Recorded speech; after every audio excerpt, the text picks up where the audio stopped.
Avalon was a very old base on 2B2T. It was created back in 2013 by AwesomeGuyMonkey. Today in this video, I'll be telling you the history of Avalon, the City of Peace, from the perspective of AwesomeGuyMonkey. Avalon was created back in 2013 after AwesomeGuyMonkey left Spawn to see what else existed on the server. Like others before him, he followed nether highways to hidden bases and even the ruins of great cities long since destroyed. He reached 100,000 blocks in the nether, thinking he had traveled a great distance. Little did he know that this was only the beginning, and that the real work would begin when the nether highway ended and the long walk began. Ultimately, he settled in the middle of a distant ocean, in unlikely spots with no immediate access to any resources. He started building, importing everything he needed from distant shores, where he created temporary mini bases to gather supplies. Construction was painfully slow. As faction wars ended at spawn, he built ocean roads in all directions from his small base. As the Valkyrians took part in their spawn incursions, AwesomeGuyMonkey built underwater passageways leading to massive tunnel systems, critical for material and to provide access to various biomes. As Asgard 1 was abandoned, Fenwar as well, and other great cities were founded, he began construction on a great castle with 4 floors above ground and routes traveling deep below the ocean. Then came the farms and houses, ranches, and marinas. The great city of Avalon had emerged, named after the island where Excalibur was forged and where King Arthur traveled to recover from his wounds. Avalon remained a castle city, an island refuge for players seeking shelter and food. All were welcomed so long as their swords were not in their hotbar, and grievances and hates were left at the city gates. Avalon's food ranged from steaks and cooked salmon to cake and entire chests of mushroom stew, fields of wheat, potatoes, carrots, melons, pumpkins, cocoa, cactus, and sugarcane were also available. Over time, Avalon had expanded from its central castle farther and farther into the ocean. Villager condos were built to the north after captured zombie villagers were cured. As the population grew, so did the number of iron golems. Residential properties were built to the south. Birch homes were erected with sunroofs, porches, and multicolored sheep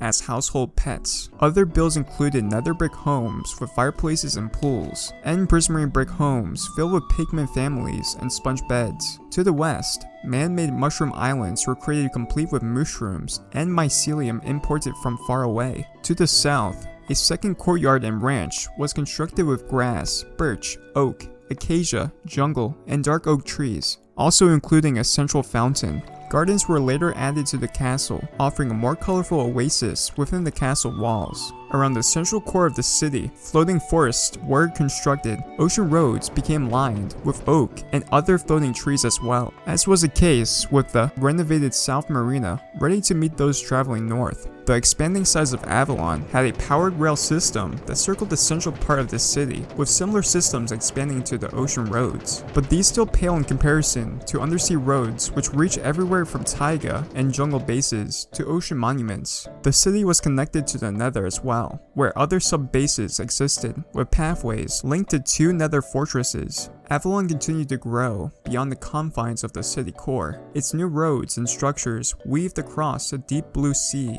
filled with squid and packs of angry guardians stripped of their ocean monuments. This is why Avalon was also known for its abundance of features and variety of mobs that lived there. Whereas many bases and cities throughout 2B2T had farm animals necessary for food and resources, Avalon sported every type of passive, neutral, tameable, and utility mob, and a collection of almost every hostile mob outside of the nether. Some have been guests of Avalon for years. Others have been added as updates were introduced. One of the more colorful guests of Avalon is its resident guardian. Transported more than 1,000 blocks from an ocean monument that appeared with the bountiful updates, he was deposited into his obsidian tank. Far from the lasers of any hostile guardians is Avalon's resident squid, Mary. Having tragically lost his partner, Callie, who jumped into a passing minecart on a nearby highway only to suffocate before she could be saved. Mary spent his time in a local pool in front of the Avalon Museum and Airport Tower. There were also other mobs located in the cell block, mobs like Nightmare the Enderman and his armored zombie cellmates,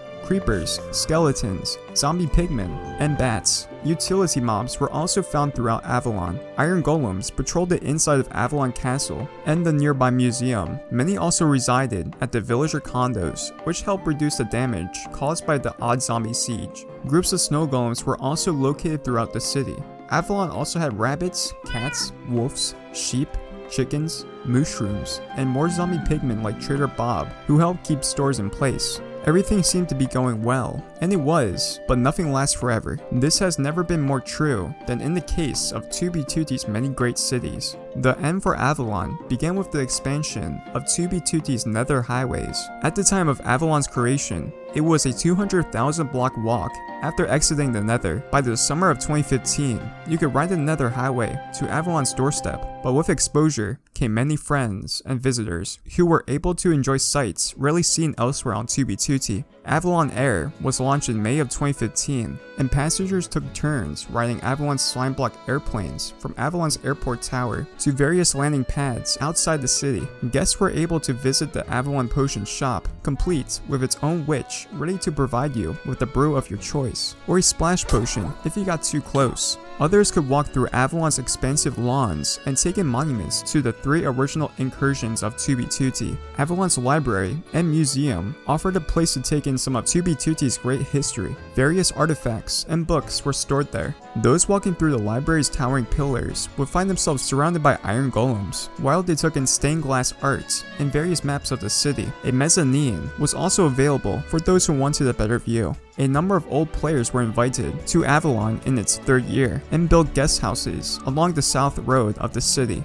They were joined by already existing structures such as the pigment condos and various other homes, complete with swimming pools, fireplaces, chimneys, and music boxes. It was easy to forget that you were still very much part of an anarchy server. Avalon's dungeons and zoos continued to take in more unusual mobs. The final additions came in the form of Avalon's East and West aquariums. 3 Elder Guardians were transported to the city, along with many more Guardians. While safe from lasers and thorns, visitors still found themselves cursed with the effects of mining fatigue if they came too close to the larger Guardians. Most agreed it was still worth the close-up look at these mobs, who would coldly stare back from their glass tanks. The suburbs of Avalon continued to grow, extending from the ocean onto the faraway land where the Tower of Avalon was ultimately built. The tower was home to saddled pigs who could be raced around the expansive ramparts. Within the castle itself were additional villager condos, complementing those near Avalon Castle and offering greater trading opportunities. Despite its size, it remained easy to navigate, and it continued to maintain ties with satellite bases in every possible biome. Avalon expanded into the nether with various bases. These had their own gardens, potion rooms, and pet mobs ranging from wither skeletons to blazes. Cattle and other animals were transported to the nether as well, making these satellite bases fully functional.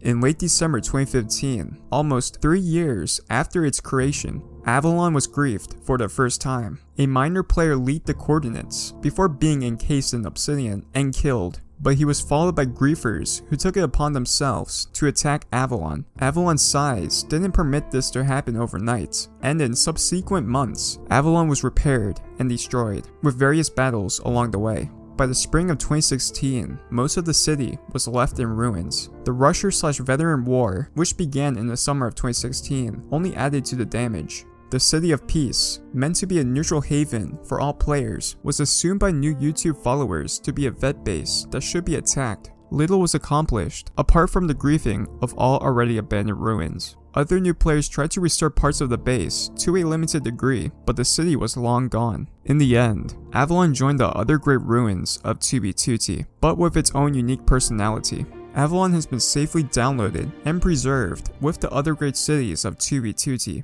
In AwesomeGuyMonkey's view, it is ironic that the oldest server in Minecraft, famous for its anarchy and survival gameplay, has created some of the most beautiful and intricate builds of any server. But then that is part of the fun of 2B2T. It's the ability to create elaborate and often epic cities that could be destroyed at any time. That makes them all the more special. It's the chance of coming across great ruins and wondering how they must have looked in their prime that makes 2B2T an adventure. It's friendship and trust, loyalty and betrayal, and history, both good and bad, that makes 2B2T so truly unique. and some may argue that it is the temporary nature of builds, like life itself, that makes them all the more precious. 2B2T will continue to evolve, and its great cities will continue to transform into new ones. And for those who are willing to travel millions past the ruins of Avalon, you may find AwesomeGuyMonkey again. The player who stumbles across New Avalon will always find safety, a place to rest, and any treasure they might desire. The City of Peace welcomes you. From AwesomeGuyMonkey.